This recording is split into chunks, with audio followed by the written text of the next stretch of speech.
We're joined today by Andrew Thomson, CEO of Palamina Corp. Andrew, good to have you with us today. Thank you, man. Give me the elevator pitch. Palamina has been exploring in Peru for about 8 years. We've got a land bank of gold projects. We're primarily gold. We do have a small critical element, which is high-grade copper silver, but we got a drill at site.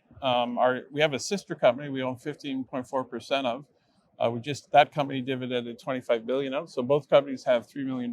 They're both going drilling, and by June of 2024, and we're looking for the source of the alluvial gold at Madre de Dios. So we spent a fair amount of money in the ground, and now we're at the inflection point where we can start doing drilling, looking for tier 1 deposits, gold deposits. Totally. I mean, I'm half Peruvian, so I'm glad you have some assets in Peru and doing something for the country. How is it to actually collaborate with the government there? What's the situation like? And well, Peru's had its challenges. There's the government switched hands rather abruptly. They threw out the last guy, and they're getting reorganized. So there was a period there where it was very unstable. It's like Mexico, Chile, and Peru are kind of the most advanced mining jurisdictions, and Peru, I think, because it has a lot of copper and silver in the electrical age, will be a destination country. It's sort of the Saudi Arabia tomorrow.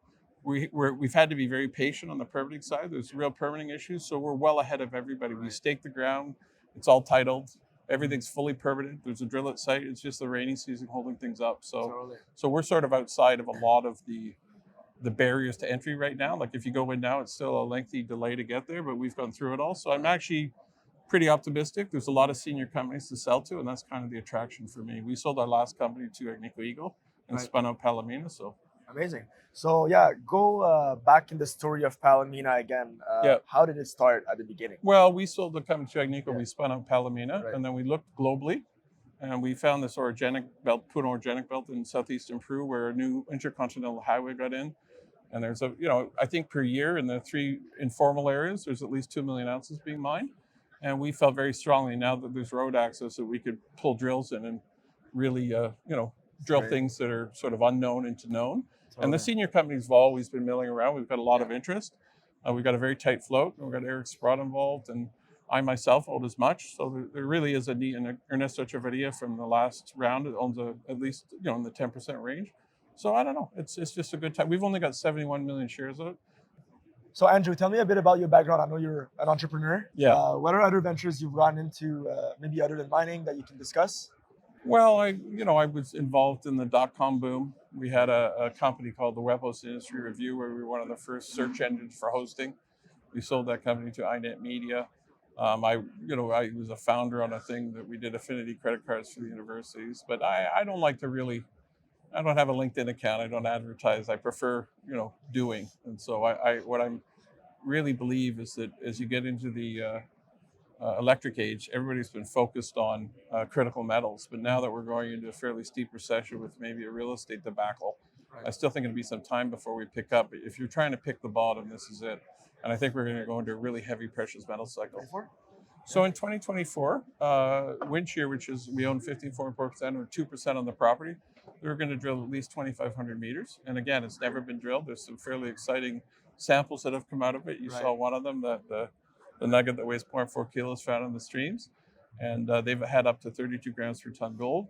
And then on our property in the new zone we acquired within the last 2 years, Sol de Oro, it's fairly extensive. There's a 700-meter structure where we've got visible gold in 6 areas on the site, and I think we have 14 meters of 3 grams is kind of our best assay round numbers. So I'm excited. These are the things that have never been drill tested. So, amazing. There's some potential to actually make an impactful difference at very low market caps.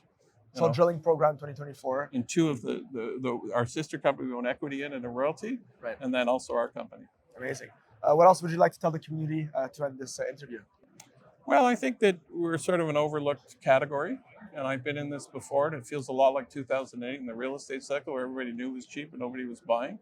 And if you look at where real estate is today, there's a real argument for things like real estate to come back and for undervalued asset classes to go forward. You're seeing it in the biotech space.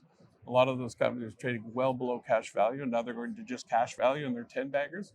So we have a similar cycle. So I think if you're looking for high risk investments you can afford to invest, this is a good category.